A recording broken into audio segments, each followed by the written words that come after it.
स्वागत है आप सभी का एनी टाइम पढ़ाई मंत्र यूट्यूब चैनल पे। और आज हम लोग पढ़ने वाले हैं द्विघात समीकरण, जो हमारा कक्षा 10वीं के गणित का टॉपिक चल रहा था, है ना। जैसे कि आप सभी को पता होगा कि पिछले क्लास से मीन्स कि हमने क्लास 10th का मैथ्स बहुत अच्छे से पढ़ना शुरू किया है। एक क्लास हुआ है और आगे इस तरीके से क्लासेस कंटिन्यू चलती रहेंगी। उसके लिए क्या करना होगा, आपको इस चैनल को सब्सक्राइब कर लीजिए ताकि जो क्लास 10th का हम लोग कंप्लीट मैथमेटिक्स सीखने वाले हैं वो आप लोग बहुत अच्छे से कवर कर पाएँ। तो आज की क्लास हम लोग देखने वाले हैं, जैसे पिछले क्लास में हमने कुछ होमवर्क दिया था, तो कुछ होमवर्क में कुछ क्वेश्चंस जो है उस क्वेश्चन को हम डिस्कस करने वाले हैं। जैसे प्रश्नावली 4.1 जो है NCERT बुक का, तो उसमें हम लोग देखने वाले हैं क्या कि जैसे कि मान लिया जाए क्वेश्चन था, एक दो क्वेश्चन देखेंगे फिर हम लोग आगे की क्लास को आगे बढ़ाएंगे। क्वेश्चन क्या है कि जांच कीजिए कि क्या निम्न द्विघात समीकरण है। तो ये जो एग्जाम में क्वेश्चन आता है उस पर हम लोग बेस्ट बात करते हैं। तो ये एग्जाम के लिए क्वेश्चन बड़ा इंपॉर्टेंट है। क्या है क्वेश्चन कि हमें जांच करना है कि ये जो यहाँ पे लिखने वाला है, जैसे कि x+2 का whole power 3 is equal to क्या है 2x इंटू x² - 1। तो हम क्या देख करके बता सकते हैं क्या कि ये द्विघात समीकरण है या नहीं। तो हम यहाँ पे देख करके नहीं बता सकते, हमें क्या करना होगा, थोड़ा सा कैलकुलेशन करना होगा आपको। पढ़ाई में डाउट सबका सॉल्यूशन है डाउट नट। स्टूडेंट अगर कोई भी क्वेश्चन में आप फंस गए हो, क्वेश्चन नहीं बन रहा है, तो क्वेश्चन का आपको फोटो खींचना है, क्रॉप करना है और डायरेक्ट उसका आपको वीडियो सॉल्यूशन मिलेगा। चाहे वो क्वेश्चन आपका होमवर्क का हो, CBSE बोर्ड का हो, यूपी बिहार महाराष्ट्र बोर्ड का हो, क्वेश्चन 6 से 12 IIT JEE mains and advance NEET का हो, फिजिक्स का हो, केमिस्ट्री का हो, मैथ का हो, बायोलॉजी का हो, अगर नहीं बन रहा है तो तुरंत उसका आपको वीडियो सॉल्यूशन मिलेगा। साथ में कोटा के top faculty GB sir, NJ sir, Akanksha ma'am, Prince sir का आपको क्लास मिलेगा डाउटनट ऐप पर। 3 करोड़ छात्रों का विश्वास है डाउटनट ऐप। आज ही डाउनलोड कीजिए डाउटनट ऐप, लिंक डिस्क्रिप्शन में दिया गया है। पिछले क्लास में मैंने एक बहुत अच्छे से बता रखा था कि a+b का जो होल क्यूब होता है, फॉर्मूला a+b का जब होल क्यूब आप निकालने जाएंगे तो क्या होगा जी, a का क्यूब प्लस b का क्यूब प्लस 3a² या 3ab का स्क्वायर, 3a² प्लस 3ab का स्क्वायर। इस तरीके से फार्मूला होता था। इसी फार्मूला पे हम लोग यहाँ पे हल ये यूज़ करने वाले हैं, यहाँ पे हल करेंगे। तो उम्मीद है ये चीज़ें क्लियर होंगी। मैंने पिछले क्लास में ये भी बता रखा था कि ये फार्मूला कहाँ से आता है, ठीक है। तो अगर आपने पिछला क्लास नहीं देखा है तो आप जा करके देखिए पिछला क्लास। तो हम हल करते हैं, जाँच करते हैं हम इस चीज़ का। तो हल में क्या करेंगे, हम लोग सबसे पहले लिख देंगे जाँच कि ये द्विघात समीकरण है या नहीं। तो क्या होगा, सबसे पहला ये x+2 का जब होल क्यूब करेंगे तो फाइनली यहाँ पे कितना जी 2x, फिर x² - 1। इसको सॉल्व करेंगे a+b का होल क्यूब, तो क्या लिख सकते हैं कि दिस इम्प्लाई दैट a का क्यूब मतलब x का क्यूब प्लस b का क्यूब मतलब 2 का क्यूब। 2 का क्यूब कितना होता है, 8 होता है। 2 का क्यूब निकालेंगे तो 2 का पावर 3 मतलब 2 × 2 मीन्स कि कितना 2 का पावर 3 8 हो गया। फिर कितना होता है 3a², a की जगह पे x² इंटू b की जगह पे कितना है 2 है।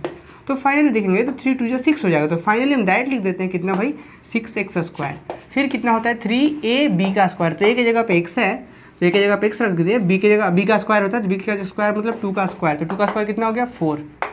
तो 4 × 3 कितना हो गया, फाइनली यहाँ पे हो गया 12x। उम्मीद है आप सभी को समझ में आ रहा होगा क्या किए हम। a का क्यूब मतलब x का क्यूब, 2 का क्यूब मतलब 8, फिर 3a²b, 3a²b b की जगह 2 मल्टीप्लाई करके 6x² लिख दिए, फिर 3ab का स्क्वायर, फाइनली क्या लिख दिया रिजल्ट 12x। इधर आइए इसको सॉल्व कीजिए, 2x को x² से करेंगे तो कितना आएगा 2x का पावर 3, फिर 2x को -1 से करेंगे तो -2x आएगा। अब थोड़ा सा इस सारे रिजल्ट्स को इधर लेकर के आ जाते हैं, तो x का क्यूब और ये क्यूब वाला को लेके आते हैं तो -2x का पावर 3, फिर प्लस देखिए 8 और ये 6 कितना हो गया 8 और 6 फाइनली कितना हो गया 16। देखिए सॉरी ये x² है तो इसको ऐड नहीं कर सकते हो आप, क्या हो गया ये 8 ऐसे ही रह गया, फिर यहाँ पे प्लस 6x² रख दिए, फिर प्लस 12x रख दिया और ये माइनस यहाँ पे आके 2x बन गया इक्वल टू 0। कुछ बच्चों का ये डाउट होगा कि इस 2x² को हम यहाँ पे लेकर के आ गए माइनस में, इसको यहाँ पे रख दिए। तो देखिए अपना काम क्या है कि सेम टर्म्स को, जिसे हम लोग कहते हैं कि लाइक टर्म्स, एक जैसे टर्म्स को एक साथ रखते हैं। तो x का क्यूब था, उधर x का क्यूब था तो उसको लेकर के आ गए इसके साथ रख दिए, तो उधर से आया प्लस में तो इधर था माइनस हो गया, उधर प्लस में था इधर माइनस हो गया, फिर 8 था 8 लिख दिए, 6x² था 6x² लिखिए, 12x था 12x लिख दिए, फिर उधर से -2x आया इधर प्लस हो गया लिख दिए। थोड़ा सा आप सॉल्व कीजिए तो एक एक्स क्यूब से 2x क्यूब सब्ट्रैक्ट होगा तो कितना बचेगा, x का क्यूब बचेगा, लेकिन साइन किसका होगा इसका, क्योंकि बड़ा है ये, तो -x³ यहाँ से कितना हो गया जी, ये 8 को 8 ही रहने दीजिए, या फिर 8 को आप लास्ट में लिख देंगे तो यहाँ पे कितना हो गया 6x², फिर प्लस 12x और 2 कितना 14x, फिर अंतिम में कितना +8 इक्वल टू 0। तो देखिए इसको हम हल कर लिए और अब यहाँ पे कोई भी एक जैसा टर्म्स नहीं दिख रहा, ये क्यूब वाला है, ये 2 वाला है, ये 1 वाला है, मीन्स कि x का पावर 1 वाला है। तो अब एक जैसे कोई भी टर्म्स नहीं है तो हम क्या कह सकते हैं कि ये देखेंगे तो ये एक द्विघात समीकरण नहीं है। तो ये कैसा समीकरण है, 3 घात वाला। क्लियर है। तो इस तरीके के समीकरण, इस तरीके से हम समीकरण को जांच करते हैं। तो हम क्या यहाँ पे लास्ट लाइन लिखेंगे कि अतः दिया गया समीकरण, अतः दिया गया समीकरण द्विघात नहीं है। अतः दिया गया समीकरण द्विघात नहीं है या फिर द्विघात समीकरण नहीं है। आप इस चीज़ को लिख कर सकते हैं, एग्जाम में इस तरीके के क्वेश्चंस आते हैं अक्सर। ठीक है, तो चलिए आप लोग जिस तरीके से बोलेंगे और भी जो भी बुक्स को बोलेंगे फॉलो करने के लिए हम लोग करेंगे। फिलहाल अभी आप लोग को ये करना है कि इससे रिलेटेड जो भी क्वेरीज हो, जो भी डाउट्स हो आप लोगों को, तो वो लाइव जो कमेंट चल रहा है उसमें कमेंट करके बताइए। और हाँ, एकदम पेशेंस रख के क्लास करना है और इसी तरीके से हम लोग आगे कंप्लीट क्लास 10th के मैथ्स को पढ़ेंगे। तो बस जुड़े रहना है। ठीक है, अब चलिए अब हम लोग सीखने वाले हैं कि द्विघात समीकरण के मूल, है ना। जैसे कि अभी तो हमने सिर्फ ये सीखा कि द्विघात समीकरण है या नहीं है, ये हमने जांच करना सीखा।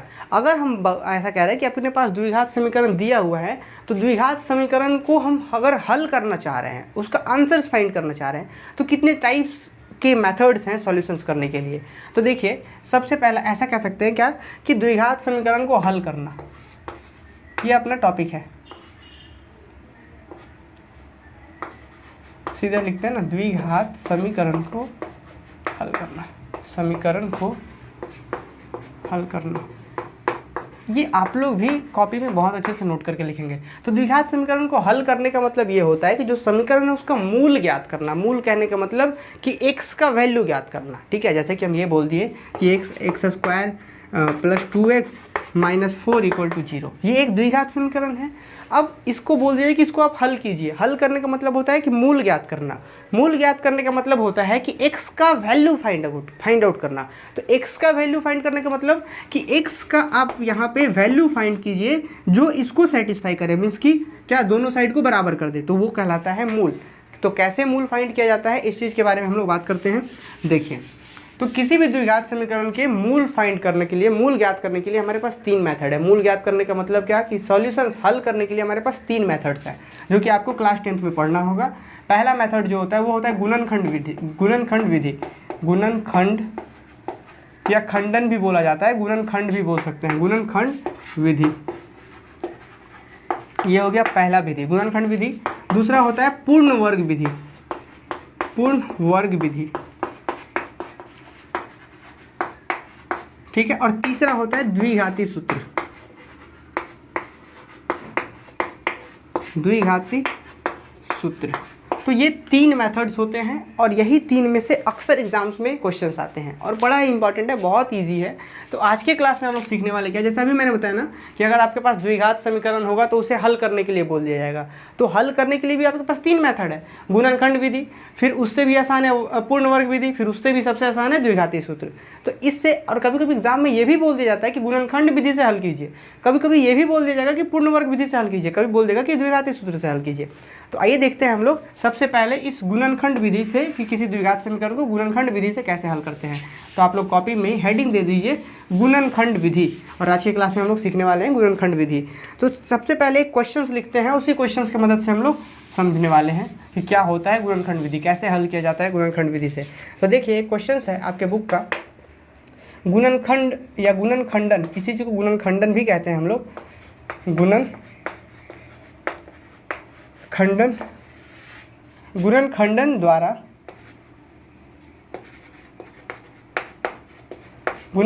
द्वारा समीकरण क्या है, 2x² - 5x + 3 = 0 के मूल ज्ञात कीजिए, के ज्ञात कीजिए। हमें इसके मूल ज्ञात करने हैं। तो चलिए हम सबसे पहले हल करने के लिए आएंगे, लिखेंगे दिया गया है, क्या दिया गया है, समीकरण 2x² - 5x + 3 = 0। एकदम बड़े अच्छे से समझना है। कोई भी विधि हो, पहला विधि हो, गुणनखंडन विधि हो, पूर्ण वर्ग विधि हो या द्विघाती सूत्र, यही 3 मेथड है, 3 विधि है आपके पास। तो पहला विधि हो, दूसरा हो, कोई भी विधि हो, पहला इतना लिखना है कि जो समीकरण दिया गया उसे हम लोग लिख लेंगे। अब इसके बाद क्या करने वाले हैं, ध्यान दीजिए। गुणनखंड, यहाँ पे अगर गुणनखंडन इसी में आएंगे ना, तो यहाँ पे आपको दिख रहा होगा खंड या खंडन, बहुत जगह गुणनखंड लिखा रहेगा, बहुत जगह गुणनखंडन लिखा रहेगा। तो ये जो खंडन है, खंडन के कहने का मतलब कि टुकड़ा टुकड़ा करना, तो वही काम हम इस विधि में करते हैं। करते क्या है कि जो मध्य पद है, ये जो बीच वाला टर्म है, मिडिल टर्म जो है, इसी को हम लोग तोड़ते हैं अलग अलग तरीके से। अब तोड़ते कैसे हैं, उस चीज़ का करने के लिए ना हमें क्या करना पड़ता है, आपको पता होना चाहिए कि द्विघात समीकरण जो होता है वो ax² plus bx plus c equal to 0 के फॉर्म का होता है। मतलब क्या कि a की जगह पे कोई नंबर होगा, b की जगह पे कोई नंबर होगा, c की जगह पे कोई नंबर होगा। देख लीजिए, इसी फॉर्म में हमेशा द्विघात समीकरण होता है। कोई भी द्विघात समीकरण के बारे में बात करेंगे ना, तो वो हमेशा इसी और इसी फॉर्म में होता है।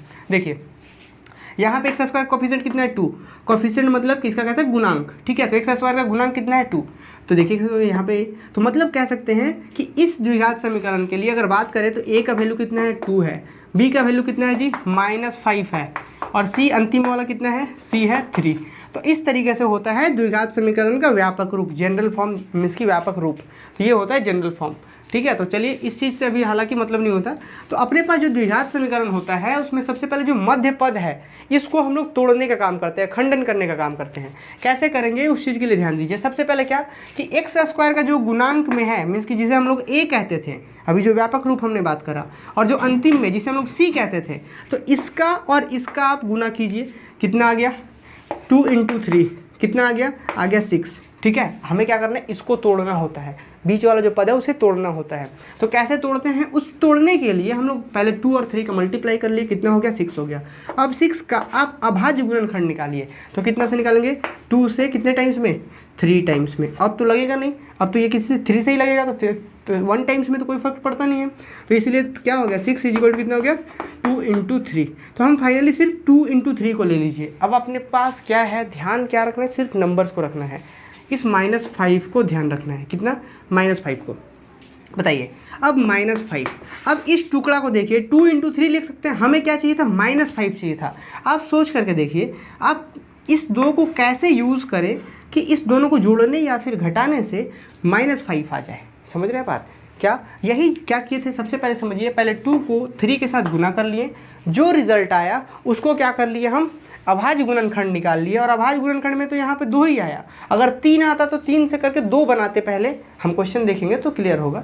3 रहता, मान लेते हैं 3 फैक्टर होता, 3 खंड होता, तो हम पहले 2 खंड बनाते आपस में, समझ रहे हैं। उसके बाद उस 2 खंड में हम देखते हैं कि इसको क्या जोड़ करके या घटा करके हम क्या इससे ला सकते हैं, बिल्कुल ला सकते हैं। देखिए, इसको अगर हम -2 कर दें, इसको -3 कर दें, तो -2 -3 कितना होता है, -5 होता है।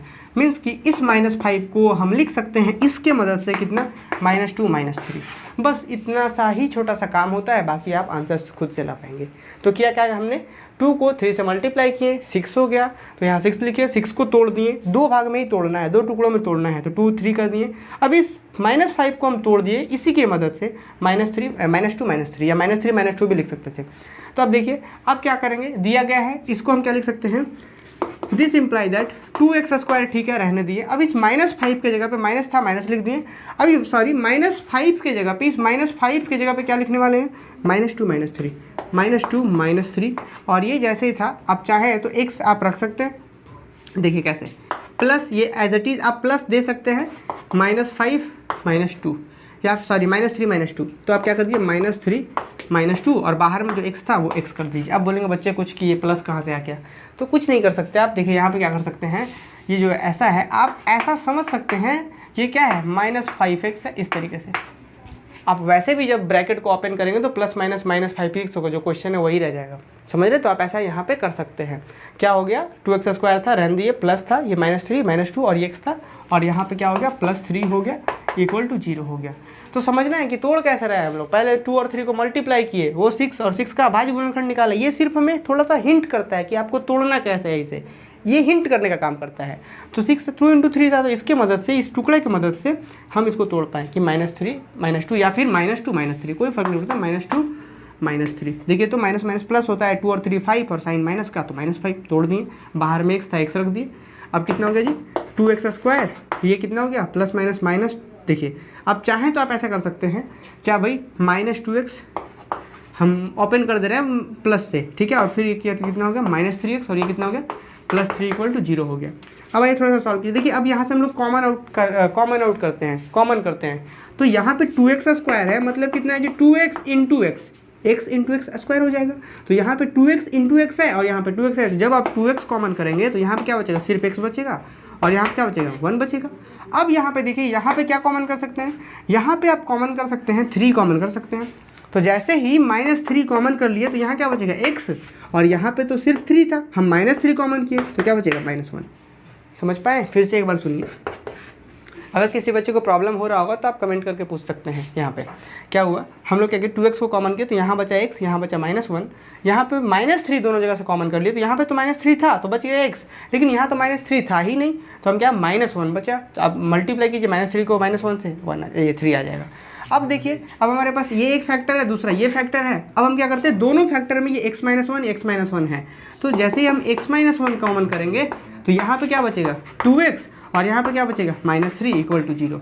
अब दूसरा तरीका ये है क्या कि x -1 और 2x -3 हम डायरेक्ट ऐसे लिख देते हैं और आंसर आ जाता है, तो x -1 और फिर 2x -3। अब क्या करते हैं, लास्ट स्टेप है x -1 = 0, x -1 = 0 पहला फैक्टर = 0, फिर 2x -3 = 0, फिर दूसरा फैक्टर = 0। इसको सॉल्व कीजिए, x -1 = 0 तो -1 उधर गया तो 0 के साथ प्लस होगा, तो कितना x = 0 + 1 1। फिर यहाँ से सॉल्व कीजिए, 2x = कितना हो गया, -3 उधर गया तो +3, क्योंकि 0 से प्लस होगा तो वही रह जाएगा। और ये क्या इंप्लाई कर जाएगा, x का वैल्यू कितना हो जाएगा, ये 2 मल्टीप्लाई में है तो क्या हो जाएगा 3 = पहले से 3 था, ये 2 मल्टीप्लाई में था तो यहाँ कहाँ चला गया, नीचे डिवाइड में। तो ये अपने पास आंसर क्या आ गया, अपने पास आंसर आ गया x = 1 और x = कितना आ गया 3/2। तो दिस इज द आंसर।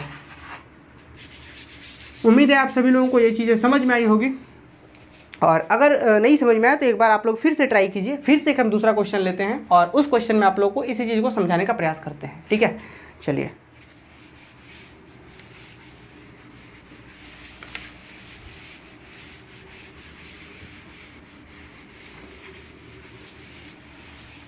देखिए अगला क्वेश्चन क्या है, क्या गुणनखंड विधि द्वारा समीकरण, अब समीकरण क्या है 6x² - x -2 = 0। अब देखिए यहाँ पे हम कैसे तोड़ेंगे, हल करेंगे फिर से। तो यहाँ पे सबसे पहले दिया गया है, आप लोग लिख लेंगे कि दिया गया है विद दैट लिख सकते हैं क्या, 6x² - x -2 = 0। अब बताइए यहाँ पे -x है, मतलब यहाँ पे कितना है -1x है, कुछ नहीं है तो 1 है, समझ रहे। अब इसी 1 को तोड़ना है, तो 1 को तोड़ने के लिए तो बहुत सारा तरीका है, 5 - 4, 4 - 3, 2 - 1, 1 आ जाएगा। लेकिन हमें पता करना है कि इस तरीके से इसको तोड़ना होता है कि गुना करने पर इस दोनों के गुना के बराबर है। मतलब 6 को आप जब -2 से मल्टीप्लाई करेंगे तो कितना आएगा -12। अब इस -12 का ही आपको प्राइम फैक्टर करना है, 12 का फैक्टर कीजिए, माइनस को रहने दीजिए, 12 करेंगे तो कितना आएगा 2 × 6, फिर 3 से, फिर 2 से कीजिए कितने बार में 3 बार में, लेकिन कितना आ गया 2 × 2 × 3। देखिए हमें तो चाहिए था 2 टुकड़ा जिसके मदद से हम बीच वाले को तोड़ते थे, लेकिन यहाँ पे 3 आ रहा है, तो 3 से पहले हम 2 बनाने का काम करते हैं। कैसे करेंगे, पहले वाले 2 को आपस में मल्टीप्लाई कर लीजिए, कितना आ गया 4, और फिर बचा कौन 3, तो देखिए 2 टुकड़ा बन गया। तो अब अगर हो सकता है कि पहले वाले 2 को किए, हो सकता है किसी क्वेश्चन में पहले वाला करे तो काम ना हो, तो आगे वाला करते हैं, पहले वाला को छोड़ देते हैं, इस तरीके से करते हैं। तो 4 × 3 हो गया। अब देखिए क्या इस 2 की मदद से हम यहाँ पे -1 ला सकते हैं क्या, इस 2 की मदद से -1 ला सकते हैं क्या, बिल्कुल ला सकते हैं। 4 में से अगर 3 घटा देंगे तो कितना आ जाएगा 1। देखिए इसी 2 टुकड़ा की मदद से हम इसको बीच वाले को तोड़ना है, हमें क्या लाना था -1, 4 में से 3 घटा रहे तो 1 आ रहा है। अगर इसी चीज़ को 3 में से 4 घटा दे तो कितना आ जाएगा -1। कैसे भाई, 3 - 4 कितना हो गया, प्लस माइनस माइनस, तो 4 में से 3 गया, 1 बचा और माइनस बड़ा है ये, तो इसलिए तो 4 - 3 1 होता है क्योंकि ये बड़ा है। 3 - 4 क्या होता है -1। तो अब देखिए इस -1 जो यहाँ पे उसको हम लोग क्या लिख सकते हैं 3 - 4। तो ये चीज़ जो हम किए इसको आपको रफ में करना है, इसको दिखाने का जरूरत नहीं है, ये तोड़ने में मदद करता है कि बीच वाले को तोड़ने के लिए इसका यूज़ करते हैं हम लोग। तो क्या लिख दिए 6x²। अब यहाँ पे इस -1x को क्या लिखेंगे, माइनस, सबसे पहले तो 3 माइनस था तो +3 - 4 और बाहर में कितना x, यही ना, +3 - 4x - 2 इक्वल टू 0। अब x को मल्टीप्लाई कर लेंगे, 6x² कितना 3x minus 4x minus 2 equal to 0। बहुत से बच्चे ये भी करते हैं कि डायरेक्ट यहीं से लिखते हैं 6x² plus 3x minus 4x, ये भी सही है, आप डायरेक्ट यहाँ से भी लिख सकते हैं, कोई इशू नहीं है, ठीक है, बट प्रोसेस ये कहता है। अब आइए कॉमन कीजिए, आपको पता है कि यहाँ पे कितना है 6x² है, 6x², इसका मतलब कितना होगा 3x होगा, इंटू में 2x होगा, तभी तो देखिए 3x इंटू 2x, तो 3 2 6 x इंटू x², तो मीन्स कि 3x यहाँ भी है और 3x आगे भी है, तो जब 3x कॉमन करेंगे तो यहाँ पे बचेगा कितना 2x बचा, यहाँ कितना बचेगा 1 बचेगा।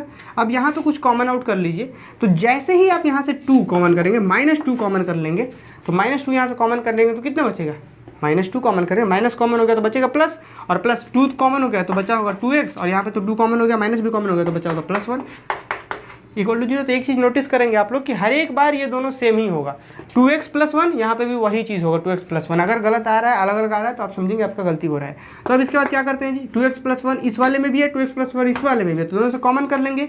और अगर कॉमन वाला कॉन्सेप्ट समझ नहीं आ रहा तो सीधे से इसको एक बार लिखिए, दोनों को मिला करके एक बार लिखिए 2x + 1, और एक बार इसको और इसको मिला करके लिखिए 3x - 2 इक्वल टू 0। अब आइए इसको एक बार इक्वल टू 0 करते हैं, याद है 2x + 1 इक्वल टू 0, और फिर कॉमा दे करके 3x - 2 इक्वल टू 0। इसको हल करते हैं हम लोग, आइए हल करते हैं इसको हम लोग। तो जब हम लोग इसको हल करेंगे तो कितना होगा 2x इक्वल टू, ये +1 है उधर गया तो कितना 0 - 1 मीन्स की सिर्फ -1, और फिर कॉमा दीजिए, फिर उसको हल कीजिए 3x इक्वल टू -2 है उधर गया तो कितना +2, फिर आइए नीचे x इक्वल टू कितना -1 है, और ये 2 मल्टीप्लाई में इधर गया तो क्या डिवाइड में। अब यहाँ पे आइए x इक्वल टू 2 पहले से है और ये इंटू में था, कहाँ चला गया 3, तो ये अपना हो गया मूल, x इक्वल टू -1/2 और x इक्वल टू 2/3। तो ये हो गया इस क्वेश्चन का हल। उम्मीद है आप सभी को ये सारी चीज़ें समझ आ रही होंगी। इसके बाद कुछ क्वेश्चन हम लोग अगले क्लास में करने वाले हैं, जहाँ पे हम लोग इसी तरीके से बहुत सारे क्वेश्चन देखेंगे। आप लोग प्रश्नावली 4.2 के प्रश्नों को हल कीजिए, और रूट वाले भी क्वेश्चंस अगले क्लास में करेंगे। तो आप लोग ज़रूर कमेंट करके बताएं कि मुझे और स्पीड बताना चाहिए कि और धैर्य बताना चाहिए इस चीज़ के बारे में, ठीक है। तो आज का क्लास बस यहीं तक था, थैंक यू।